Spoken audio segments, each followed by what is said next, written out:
Folks, welcome back to the show where it's not about last week's blog post. It's not about this week's review. It's always about next week's episode. And we are here with this week's episode of The Mandalorian Season 3, Episode 6. Needless to say, the reaction to this one has been a mixture of Star Wars craziness and mixed in with a little bit of a She-Hulk vibe based on the reactions I've been seeing. But let me get my co-host in here on What's Trainwreck Watching. My co-Mandalorian, Jake Micah. Micah, what did you think this week? A little bit of a crazy reaction, a little bit of a crazy Star Wars week, plain and simple. Man, it's just been a crazy week. Yeah, it was another episode where I was very excited to come on the show and be what do we think's happening? What do we think's going on? It was interesting. And then we got a big Star Wars announcement today. There was a Star Wars celebration event and some big changes, big announcements for the future, and kind of maybe a better understanding of where we're going. A look at Ahsoka, which I'm very excited about. We got. Did we know when it was coming out before today? I do not believe so. I don't think so either. And given the gravity of the announcement today, with the trailer and whatnot, I think that was definitely a reveal.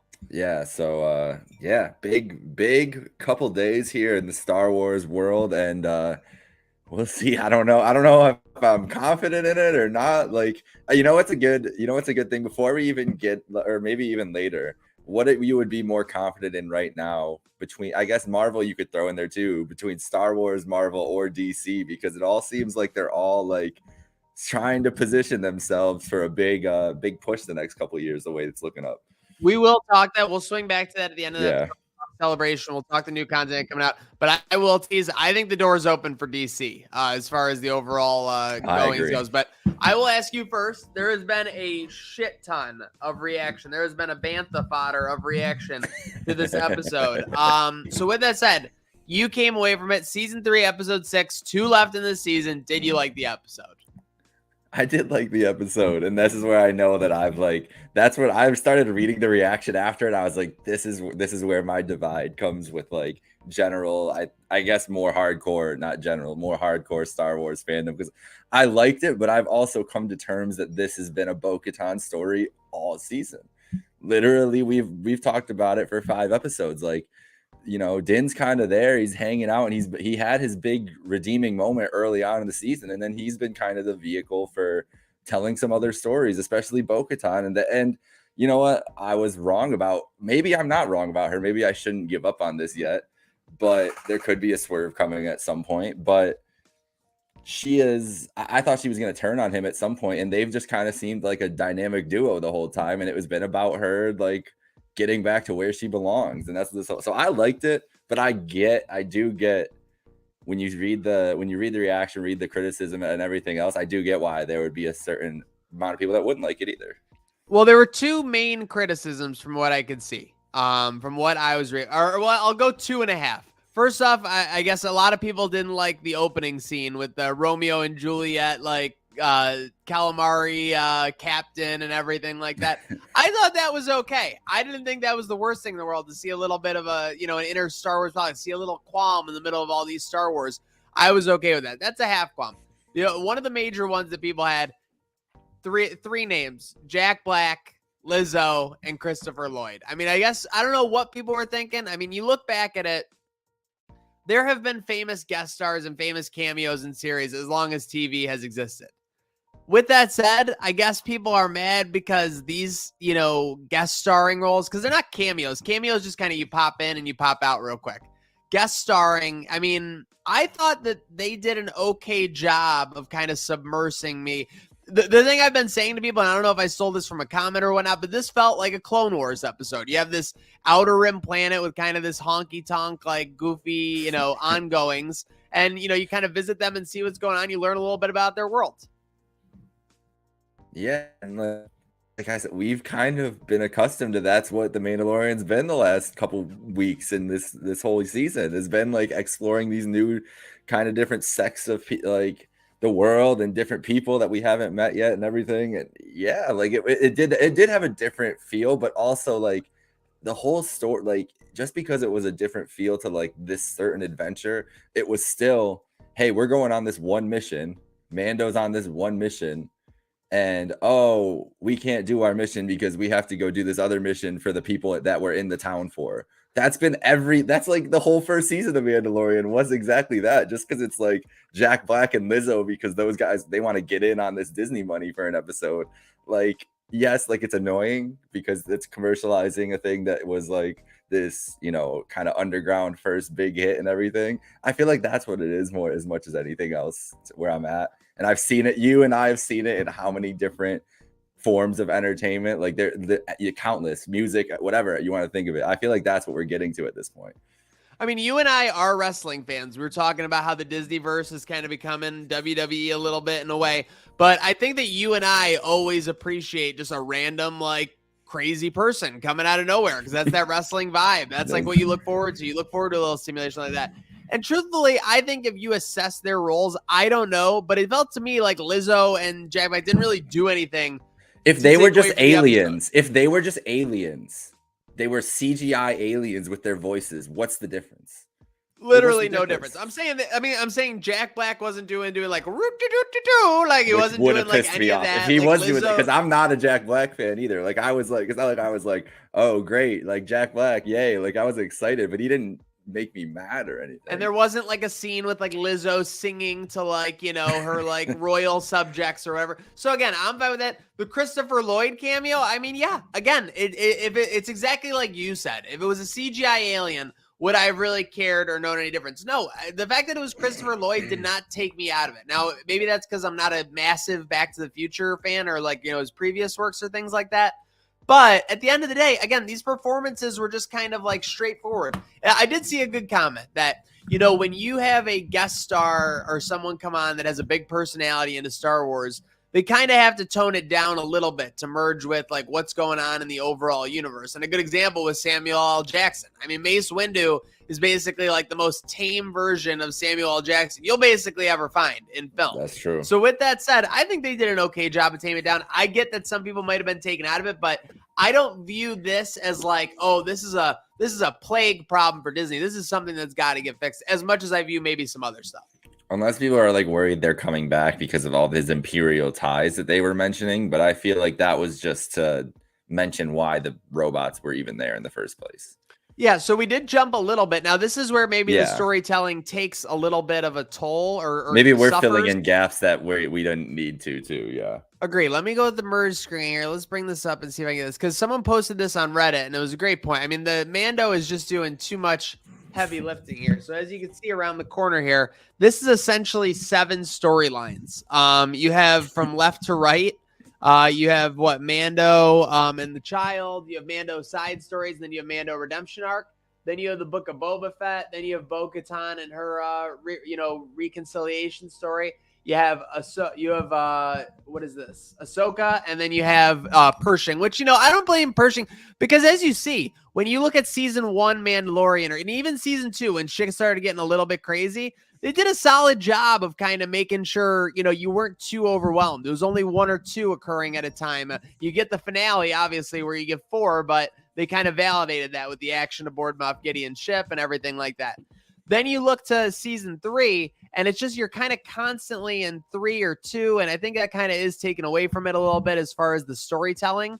Yeah. With that said, like, again, so you like the episode. Obviously, I thought it was a good adventure. The only worrisome part, I feel like, is the pacing, and it is suffering because of that. Are you nervous about that for the last 2 episodes? I don't even know what the conflict we're coming to is at this point. With that's why I wanted to bring it up because we don't want to spoil too much of the episode. It's pretty, it's a pretty standard Mando tale. He kind of makes out at the end, moving on. But I mean, only 2 episodes left, and on to Mandalore at this point. People are mad that Bo-Katan's like, I'm a little bit lost here with the pacing. What is our main comment? Is it Moff Gideon with, Pershing's crony on the on Coruscant? Is it something bigger that we're building to? I don't know. You tell me. I don't think that it's I don't think it's a coincidence that with 2 episodes left in Mando, with the release, they released this Ahsoka trailer for the next thing. I really think it's just whatever is going to help lead to some Ahsoka stuff that's going to be important to that. I think that she like is That's their big, like, Mandalorian season 3 is not getting the fanfare really that Ahsoka is going to get this summer. Or even the release like trailer today and everything else, like the big release trailer and everything, there wasn't that big of, it wasn't as big of an, I feel like, as much of his hype for season 3 coming into it. I feel like they're telling us like that's where the real shit's coming, and this is kind of filling in the gaps for everything else they want to do. And so I don't know what the thing is, but I feel like that's what it's going to come towards, is some Grogu, maybe some Grogu stuff along the way, because he really, but I don't know. Like, that's the thing, is they haven't even touched any of that anyways. But that's why I feel like maybe these last 2 episodes, they just divert completely, because I think we all agree Mando through season 2 was solid, even though, you know, like it was a little bit wonky at the end. Obviously, like we said, season 2, it was solid. I think that maybe what happened, and this is just me completely spitballing, is they went back to like, okay, what made MCU like phase 1 and 2, like when they were successful building that out? And truthfully, what they did was they built a lot around Iron Man. You know, they were introducing characters to the Iron Man films. They had Iron Man come be in like, you know, Civil War, you know, when that wasn't originally the plan, to kind of supplement that. Maybe they're kind of trying the same thing with Mandalorian here. They knew they had a hit. They knew they had a good character they could build around. Pedro Pascal was a proven star when they were planning out season 3 for sure. Yeah. I mean, whether you want to argue season 1 or 2, like, okay, but absolutely A-list star when they're planning out season 3. Maybe their idea, like we said, was to kind of use, you know, Mando to kind of springboard some of the other projects they have. We'll see ultimately how that works. There are some rumors. We were talking about Favreau and Kathleen Kennedy, which we'll get into in a moment. But as we wrap up the talk here on Mandalorian, do you have any predictions for these last 2 episodes? Obviously, Bo-Katan has the Darksaber now. Spoiler alert, as we always hear on What's Trainwreck Watching. But I don't know. It was I feel like if we get to Mandalore, there must be, my guess is that we're going to try something a little too soon or something like that. And I still stick to my original prediction, which is that it's not as habitable as Mando, as it appeared to Mando when he went. I don't know. There's a lot of conflicting interests they're adding into now. There's a lot of Mandalorians that are going to not have interacted with each other, that are going to be interacting with each other. Basically 2 different sects of Mandalorians at this point. The whole different fleet that was Bo-Katan's fleet, and then the Covenant right now that they have. It's not like, I don't know. I feel like they're a lot of meshing personalities and maybe conflicting ideas on this plan and what the actual plan is going to be. Maybe that's how they open this episode, is what all these getting this whole Covenant together and be like, all right, what are we going to do? And then maybe that's where the rift will start, and there will be some real tension, maybe some tension between Din and Bo-Katan from that point on. I don't know. Din just kind of seems like he's like the mountain at this point for Bo-Katan. Like, he's just following her. He's like, whatever. Like, it was great when they were trying to sell them on the mission, and she was like, oh man, I don't know. What do you think? He's like, you had me at battle droids. Like, he didn't even care. He wasn't even listening at that point. He was like, Mando does not need a reason to pop off. We're in season 3, and we've seen that done. More I think he is. I think here's the biggest story development is Mando. After he was redeemed, he doesn't care anymore. He's just like, whatever you need me to do. He's just a loyal foot soldier. He's like, I don't want to think about this. I've done too much thinking lately. Too much like rational, critical thinking. Kudos to Mando. I mean, who, you know, after being, you know, resolved, or however you want to say it, the Waters Mandalore, he's just looking out for the community, honestly. Exactly. Yeah. What more do you want? Appreciative of that. And speaking of being appreciative, so yeah, I mean, again, Mando does the right thing. He's moving all the storylines forward. I get all the criticism. I didn't mind the episode. You didn't mind the episode. Very interesting there. Probably 2 of the only people who have that review, so that's why we're an amazing tag team. Speaking of an amazing team, so the team of Star Wars leadership in Star Wars Celebration Day this morning, it was ripe and filled with announcements. We'll go from least important to the important, because that way we won't, you know, the Acolyte. I don't know what that's about still, but it's obviously a big project. Frozen meets Kill Bill. I mean, yeah, let it. That's what they said, and I was just like, reading. I was like, that makes me more confused, honestly. Like, what am I? Are they going to be singing? And we have a Dawn of the Jedi film, which, okay, like, I'm down for that. Again, I think you pointed it out to me. They're kind of going from this High Republic era when things were good, so they can maybe take a look at, some of the other inner conflicts. And the Dawn of like the Jedi is not the High Republic era, supposedly. So with their timeline, that's going to apparently that's going to be early. Yeah. Like the very beginning of the Jedi Order or something like that, which is not time that has really been explored in a movie. Or at anything really. I don't. Is there any Star Wars content that's been explored that Hell no. far back? So who knows, man? Like that's why it's like could be awesome, but what are we gonna do with that? But keep going. Yes. And then we have, so then these last three, these are all large to me in their own way. So you have, I'll start with the middle one, actually. We're getting a Rey film. Apparently, I don't know. I don't think it has a name yet. And we saw that, I believe it's going to be 15 years after the events of the Rise of Skywalker. And it's going to have to do with restarting like the Jedi Order, basically. And she is a Jedi Master was the only other note, I think. So basically, this is what should have happened in the sequel trilogy, is what they're doing now. Like, so season 1 or episode 7 should have been her like learning the powers. Episode 8 should have been her like reconciling with Luke, building that out, and then episode 9 could have been the triumphant return of the Jedi, like bringing back peace and honorability to the galaxy. Yeah. Okay. And I guess it's never too late to learn from your mistakes, but. Just to be clear, Daisy Ridley did a great job as Rey. This has absolutely zero. Any negativity I have towards this film has absolutely zero to do with her. But, I mean, I don't know. I just feel like Abrams and Rian Johnson kind of ruined this character. And it's going to be kind of interesting. I mean, at the end of the day, once this film is made, Rey will have been in as many films as Luke Skywalker. So that's kind of like, it's a little bit of an issue as far as. So do you think that, I mean, so we're getting these are Star Wars movies, more Star Wars movies, not attached to a trilogy, not attached to the actual lineage. They're obviously trying to get away from that. Do you think that they're going to come back to that at some point? And this is like world built. They're like, we don't have enough, like, to make one of these trilogy movies now, we have to have a world more built out than just throw them on the screen and just hope people will connect to them again. Like, do you feel like that's what they're kind of thinking? And then we will get these trilogies again? Thinking. I think they are absolutely scapegoating trilogy storytelling as the reason, like, why they had an issue. And that wasn't the reason they had an issue. The only reason they had an issue is they didn't plan out the trilogy.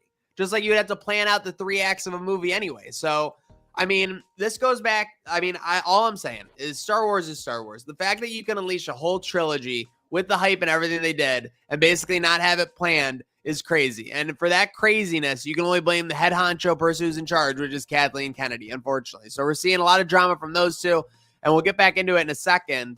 But we'll wrap it up with Mandoverse because that's kind of ties in what we got. But we got Ahsoka. This is what the hype's been for.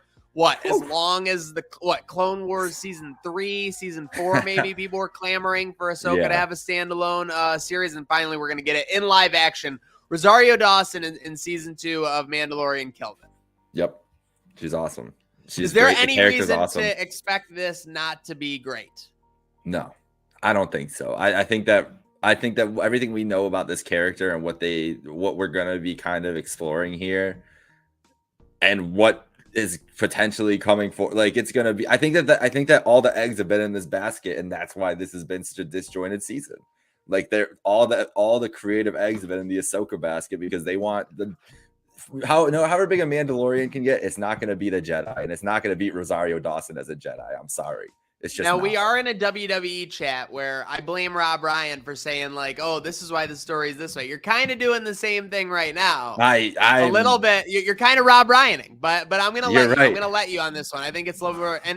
I think it's because of the mess that this whole thing going on. I don't think it's an excuse. Talk to me about this. We've seen a lot of content come out over the last week that indicates that there is a schism atop Kennedy.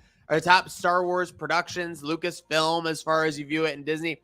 Yeah, sipping the tea, literally. The thing I would say, and this just boggles my mind, Jon Favreau, Dave Filoni, and for a part, Taika Waititi, to me, they have all knocked it out of the park whenever they've been asked to do anything with Star Wars. Why would you not put them forward? Why would you not put their plans forward? Why would you not prioritize their ideas and everything when they're getting such a good reception? Why would you try and risk the biscuit, I guess you would say? I don't get it. It's not like it's like this is a character that no one had any idea about. No one was like, everybody was interested, but it's not like people were clamoring for a Mandalorian series, and they created out of groundswell this nationwide, this hit series, this hit two characters really. And the fact that you wanted to like just mess with that person and try to infiltrate their creative process to a point where they don't even seem like they're apparently enjoying working or going to work, and they're going through the motions, just trying to get to point A to point B and everything. Like, that's terrible. And this is a guy that we know, as you said, like, with all the trust that they had to build through the Iron Man character, a lot of that is because of Favreau, like, and what the trust they had with him. Who was calling the shots then? Yeah. And that's probably why they were like, okay, we can do this again. You work with Kathleen and figure it out. Clearly, that sort of relationship with Kevin and Jon Favreau is much different than Kathleen and Favreau. And whoever the power players are in here, I'm sure Bob Iger has had his hand in all of this in some way, and trying to make that match work and everything. You see where it comes from, but and this is what I texted you earlier about. Yeah, don't forget, Iger was the one calling the shots when Kathleen went into power in the first place. So now that he's back, don't act like it's going to be like, some change there. That's true.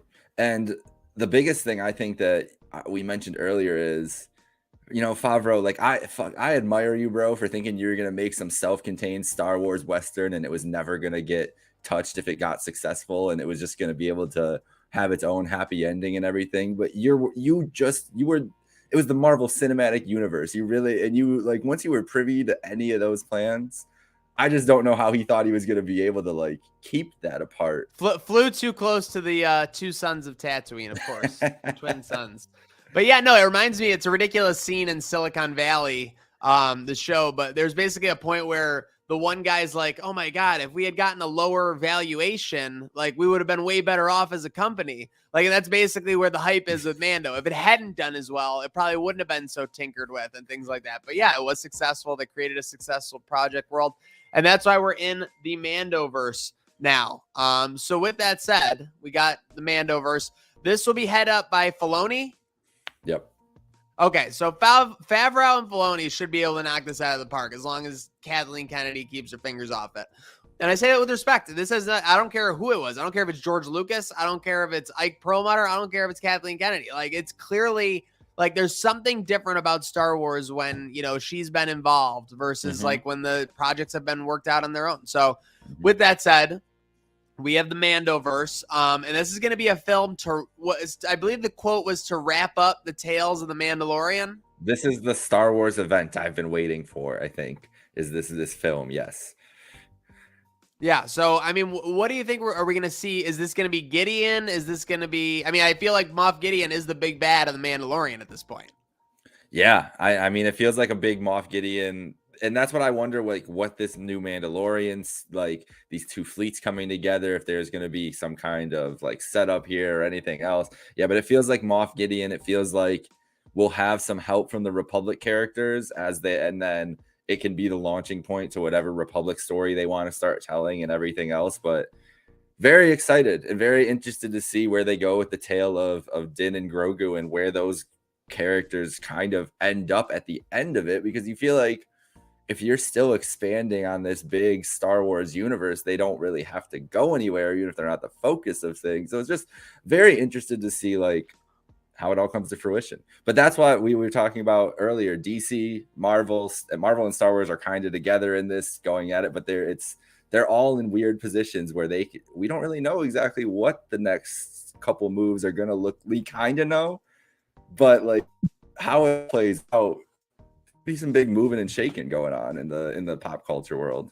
Yeah, I mean, it's a famous saying, right? What have you done for me lately? And these are, I don't want to say duds, but Andor wasn't super successul. Boba Fett was met with a lot of criticism. Mando is kind of a letdown when people are saying Marvel has struggled the last couple of flicks.